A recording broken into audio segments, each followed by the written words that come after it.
রাসূল সাল্লাল্লাহু আলাইহি ওয়াসাল্লাম সাহাবাদেরকে নিয়ে একবার বসা, হঠাৎ করে এক সাহাবী এসে বললেন, ইয়া রাসূলুল্লাহ, আমি তো শেষ। রাসূল সাল্লাল্লাহু আলাইহি ওয়াসাল্লাম বললেন, তুমি শেষ, তোমার আবার কি হলো? তো সাহাবী বলেন, আমি রমজান মাসে দিনের বেলায় আমার স্ত্রীর সাথে ফিজিক্যাল ইন্টিমেসিতে চলে গেছে, ভুল করে ফেলছি। তো রাসূল সাল্লাল্লাহু আলাইহি ওয়াসাল্লাম তাকে বলে, তুমি তো বড় ভুল করে ফেলছো, তো তোমার কাছে কি এরকম কোনো দাস আছে যেটাকে তুমি আজাদ করে দিতে পারবা, মুক্ত করে দিতে পারবা? সে বলে, ইয়া রাসূলুল্লাহ, না, আমার তো এত সক্ষমতা নাই, আমার কাছে তো কোনো দাস নাই। আচ্ছা, দাস নাই। তো রাসূল সাল্লাল্লাহু আলাইহি ওয়াসাল্লাম বললেন, তাইলে তুমি টানা 2 মাস রোজা রাখতে হবে, পারবা? সে বলে, ইয়া রাসূলুল্লাহ, 2 মাস রোজা রাখা তো এটা কঠিন হয়ে যায়। তো রাসূল সাল্লাল্লাহু আলাইহি ওয়াসাল্লাম বললেন, এটাও পারবো না, তাহলে 60 জন মিসকিনকে খাবার খাইয়ে দিতে হবে। সে বলে, ইয়া রাসূলুল্লাহ, এটাও পারবো না।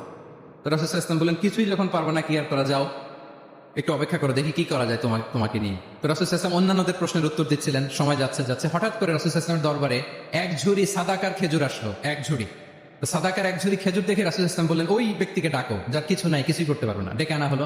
রাসূল সাল্লাল্লাহু আলাইহি ওয়াসাল্লাম বললেন, যাও, তুমি তো কিছুই করতে পারবে না, এই এক ঝুড়ি চ্যারিটির খেজুর, সাদাকার খেজুর তুমি গরিবদের মাঝে বিতরণ করে দাও, তাসাদ্দাক বিহা, এটা বিতরণ করে দাও, তাইলে আশা করি আল্লাহ তোমাকে মাফ করবে। তো এই সাহাবী বলে, ইয়া রাসূলুল্লাহ, আমার চেয়েও গরিব কাউকে খুঁজে বের করে দান করতে হবে?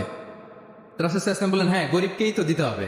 তো উনি বলেন যে, রাসূলুল্লাহ, পুরো মদিনার তল্লাটে আমার চাইতে গরিব কেউ আর নাই, আমি সবচাইতে গরিব।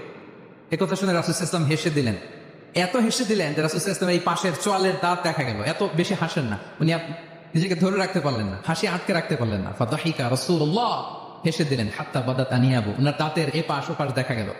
তো রাসূল সাল্লাল্লাহু আলাইহি ওয়াসাল্লাম বললেন, যাও, দাস মুক্তি করতে পারবো না, 2 মাস রোজাও রাখতে পারবা না, তারপরে 60 জনকে খাবারও খাওয়াতে পারবো না, এখন দিলাম চ্যারিটির এক ঝুড়ি খেজুর, এটা গরিবদের মধ্যে দান করে দাও। তুমি বলো যে তোমার চেয়ে গরিব আর কেউ নাই, তো কি করা যাও, তুমি তোমার ফ্যামিলি নিয়ে এটা খাও।